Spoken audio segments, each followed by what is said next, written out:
What's up everybody, this is Igor in Russia and I'm a foreigner traveling to Russia and filming this beautiful and the greatest city in the world extensively, and also Russia in general. In this video I'm going to be telling you the ultimate guide to traveling to Russia, St. Petersburg and Moscow, which are definitely the best starting points for most of y'all.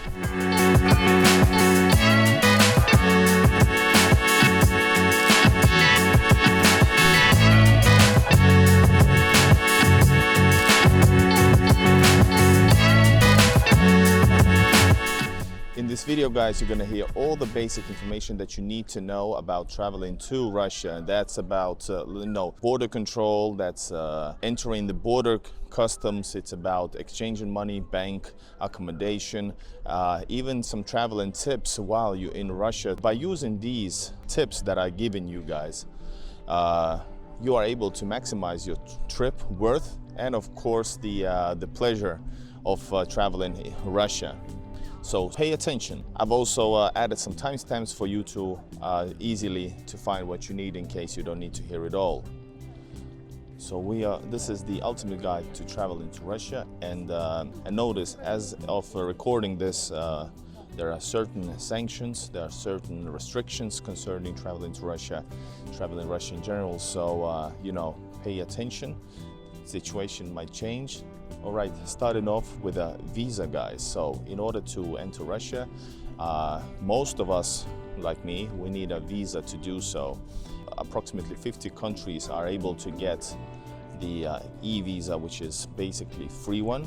But of course, there's a certain administrational fee, which is around like $40. So basically free e-visa. With that e-visa you are able to travel to Russia during the 30 days for 15 days, or was it 16 days, something like that. That's one entrance only. After that you must get out and hopefully come back, of course. There's also different types of visas, but that's more specific situations like study visa, work visa, etc. If you're not applicable to the e-visa, you must get the traditional visa from your possibly from your embassy or consulate, Russian consulate at your nearest city. This next phase I'm going to be telling you how to enter Russia, which is the best ways. Notice I have separate videos made about a lot of different border crossings. Finland when it was open, Estonia, and different ways to enter it. Also, I'm going to link all the videos in the description for more specific detailed version. But in this video, listen, if you're traveling from the west, the most convenient way to travel to Russia is currently through Estonian border, Narva. That's a good thing and that's a bad thing because it's pretty intense. So if you're arriving to Tallinn, you have few choices. You either take the for example Eka Lines or Lux Express, which goes directly to St. Petersburg, except that you must go out of the bus and cross the bridge, the border bridge, as a pedestrian, and then you continue from the Russian side with the same company's bus, but you must get off in the middle. Or you can travel by from Tallinn by train to Narva, go to border crossing, then cross the bridge, and then take the Russian Skyline minibus. And very often this is more faster option, and also as a minimum it's way cheaper. So the prices are around like 40 to 47 euros from Tallinn to St. Petersburg on this bus. If you travel separately to Narva and then you go to take that minibus, it's going to cost you like around $25. That's what it's all about. Pretty decent, but of course in hours it's gonna take you much more than it used to, because the border at Narva is very packed on both sides most of the times. So if you travel from Tallinn, it's gonna take you maybe like let's say 15 hours altogether. If it goes under it, well, you just be happy and thank God. Notice also that Narva border is closed for the night, starting off 1st of May 2024. And that means it's open from 7 a.m. till 11 on the Estonian side and automatically on the Russian sides because of the Estonian borders decisions. The other way is to travel overnight to from let's say St. Petersburg or Tallinn, but it goes through Luhamaa. That's a little bit more southern border crossing, and it goes via Pskov in that case and arrives in the morning or during the day. But these shifts are usually very rare. Maximum is one shift per day. But notice there's also rumors that they're planning to close that border for the night and totally close it for pedestrians. So things might change rapidly, unfortunately, for the worse because of these crazy times we're living. Other way to travel to is St. Petersburg or Moscow or of course Kaliningrad is by flying. You can fly from Istanbul, mainly from Istanbul, let's say, but there's also other places from Arabic countries or like Asian. But let's say if you're flying from the west, Istanbul is the best option. The other choice is to travel by bus to Kaliningrad and fly over to St. Petersburg and Moscow. That's the other choice. And that's actually the tickets at the cheapest is like maybe around $100 from Kaliningrad to Moscow or St. Petersburg.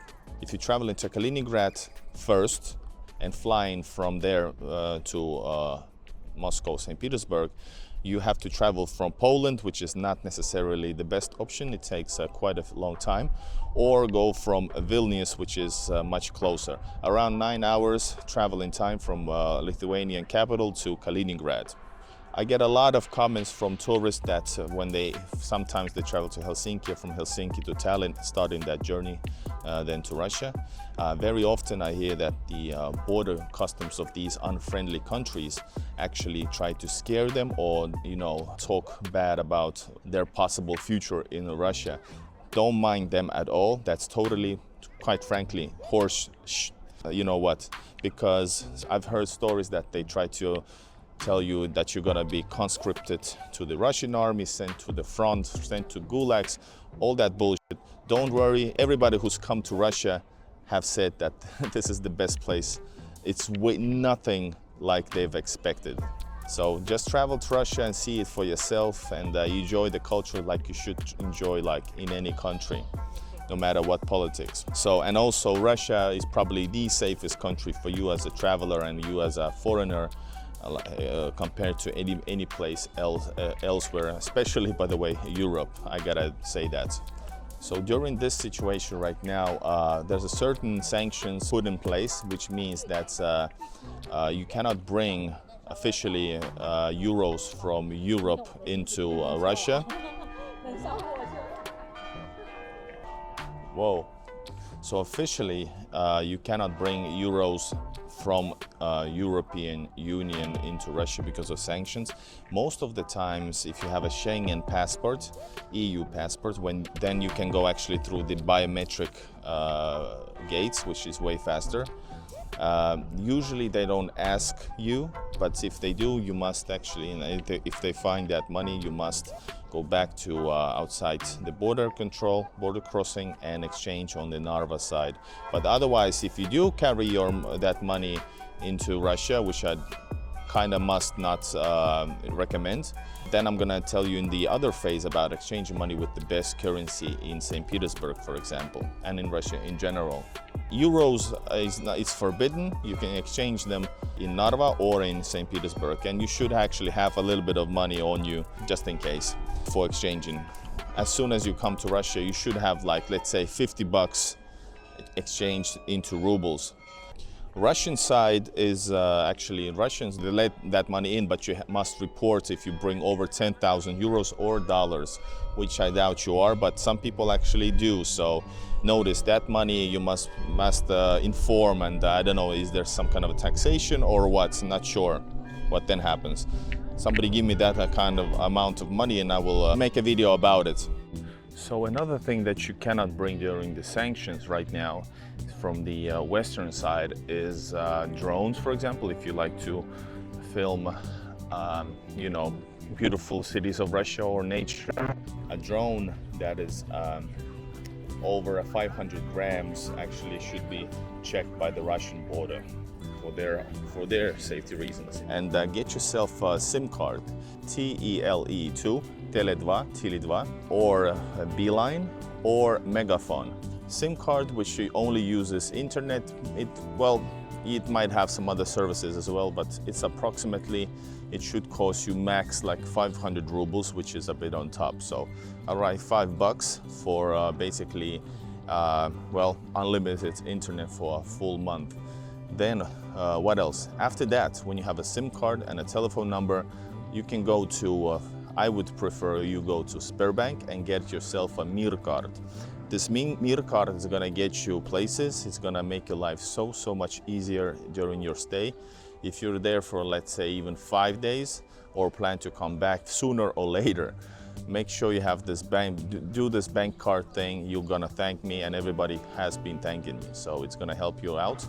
With bank card, you are able to pay, of course, everything. You are able to, when you exchange your money, you are able to put the money, deposit money on your bank account. You are able to pay with card, you are able to withdraw money, and you can able also to make bank transfers, online transfers, which is one of the common payment ways. Even in restaurants, sometimes they will ask you to make a bank transfer, and with an app that the bank will gonna show you how to use, you're gonna be able to do it. So options, and your pleasure will rise. All right, exchanging money. If you brought some money with you, euros or dollars, best way to exchange money with the best rate is usually in a private offices, not Sberbank itself, where you're gonna get your bank from. Banks usually have few rubles weaker currency, and if you exchange in hundreds of rubles, euros or dollars, you're gonna lose a lot of hundreds, thousands rubles, and hundreds already rubles is pretty decent money. In St. Petersburg, you're able to travel through the whole city almost for 600, 500 rubles. For 1,000 rubles, $10, you are able to have a great meal in a pretty okay restaurant, tasty restaurant. So make sure not to lose. Plus, you are able, 100 rubles is a good tip for a musician on the street if you like them or her. So think about it. These exchanging offices I have a video about. There's one in Sennaya, which is very central location. But there's also other ones. You just Google exchanging money, and trust me, most of them, all of them, I would presume, are actually okay. They are safe. I thought first, like, be careful, but nowadays I know. Now I actually know also that these private exchange offices are technically banks themselves. But I was referring to these traditional banks, like Sberbank, for example, which is the biggest bank in Russia. All right, accommodation. Accommodations, you are able to reserve hotels and hostels through ostrovok.ru. The ostrovok.ru, it's also an application, and you are able to usually choose a way to reserve without payment. That's what I do when I'm a tourist in Moscow. In St. Petersburg, I don't need to, because I basically live here. But in Moscow or elsewhere, if I go, you need to reserve, and you can reserve and pay on spot. And sometimes they will, it's gonna say that pay on spot in cash only, or just pay on location. So ostrovok.ru, and you're gonna get yourself a great time. If you want to do like Airbnb, I'm not sure, maybe Ostrovok has those too, but usually they're a little bit tricky. In Russia, hotels do this registration for you, at least they should. But if you're at an Airbnb, which is a privately owned somebody's apartment, this private person is supposed to do this registration. And then it comes to this problem that I've told you about in my videos. Most of them are unofficially doing this business, even renting for somebody like full time. So, you know, they don't want to be making it too official. So it might be a problem for foreigners to get an Airbnb, but it's possible. Some other tips, guys, in Russia. In Russia, you don't drink water from the tap. Buy your water, but the water is usually super cheap. In a normal store or kiosk, it's around 50 cents, half a liter. In a proper grocery store, you're gonna get like for 70, 80, maybe 100 cents. 100 cents, $1. You're gonna get like a 5-liter thing, so no worries. It's very easy, and you can drink those without any safety issues, but don't drink from the tap. But if it gets to your mouth, it's okay if you like, it's not that serious. Since we're in this drinking topic. drinking alcohol in public is forbidden. If you must drink, like I sometimes, you should ask for, like, for example, in Rosal 24 or some kind of a shops for brown paper bag. You must drink from those. But being drunk, too drunk on the streets, that's a no-no. Nobody is like that. Plus, you're gonna get yourself in trouble if you can't hold your liquor. So don't get wasted. In bars, it's okay. And behave. It's important to behave. Also, things not to do in Russia, check the video in the description.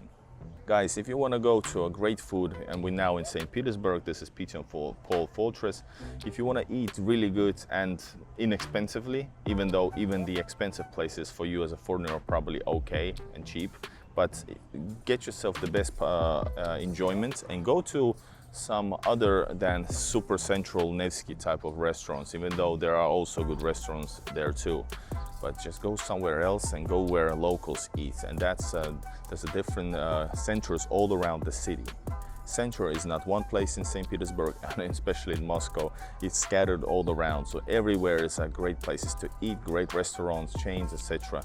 And in St. Petersburg, for example, that's the cuisine capital of Russia. So you can taste all kinds of foods, different cuisines, Italian, Korean, Chinese, of course, from Caucasus, Georgian, Armenian, etc. So please do taste a lot of stuff. Pelmenis, Russian food, you must. And proper food in Russia would cost you in a 3 out of 5 price range. A restaurant would cost you, like, let's say, if you would have a drink, have a starter and the main meal, it's gonna cost you maybe 1,000 plus rubles, 10 bucks up to 15. That's totally enough, guys. In Russia, there's also a tipping culture, so you can tip if you want, if you're satisfied with the service. Just for somebody who's just being there for just because she is there, you're not supposed to tip. This is not America. You have to kind of earn it. People are getting salaries, so it's not like a big problem. But if you're happy, sure you can. 5 to 10% or more, that's totally fine. And sometimes they will say we cannot accept, but then they will give you a bank account, and you can do this bank transfer that we were talking about, and it's totally safe and it's instant. In Russia, everything is really fast when it comes to Russia for money. If you're traveling inside Russia, then let's say St. Petersburg, then I'm talking about local smaller cities all around.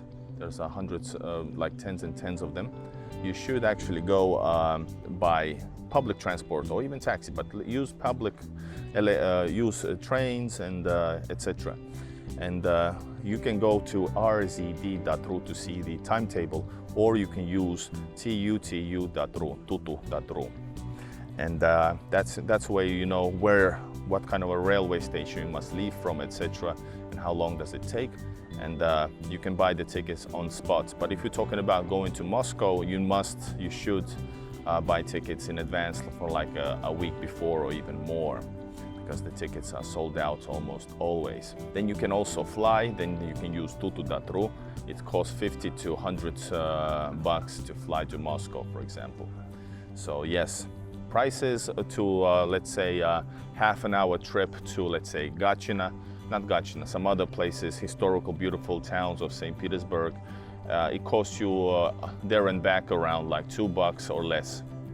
So these are the price ranges. When you're in St. Petersburg or Moscow, you should use metros as much as you can, and that's an easy one. You should buy just in St. Petersburg you have the special card, Podorozhnik, I think. You can charge money and you can just travel on bus, trams. You can use it everywhere, and metros. Or you can buy separate coins, but don't be old school. So that's a great way. Same thing in Moscow. You can buy from the Moscow metro stations separate cards that give you 1 day unlimited transfer, or 3 days and 5 days. I think that's the different ways to buy the ticket in Moscow. Of course, if you want to travel by taxi, you should download an app called Yandex Go. Then you must put your Russian bank card information in it, and you can use it taxi easily. Just choose locations and you can see how much does it cost. In Russia, in St. Petersburg and Moscow, you don't usually, it's very rare that you can find a taxi standing waiting for somebody. Usually there are so-called dark taxis, fake taxis, overpriced taxis. So you should just use the app and you will see the price, and the car that comes to you will come to you and specifically for you. Don't use dark taxis, not even drunk. Also, e-scooters is a great way to travel. Same thing, just download Whoosh or YouRent or Yandex, I don't know what's the name of it, Yandex scooters. So that's the way to travel also here. It's very cheap and inexpensive. Public transportation is great. If you want to go to museums, and you definitely should go to museums, because St. Petersburg, Moscow, Russia has tons of history and tons of achievements, so you know, you definitely should. You can easily do that online, buy tickets online. Some of them are cheaper than others. Most of them are like around 300 up to 500 rubles.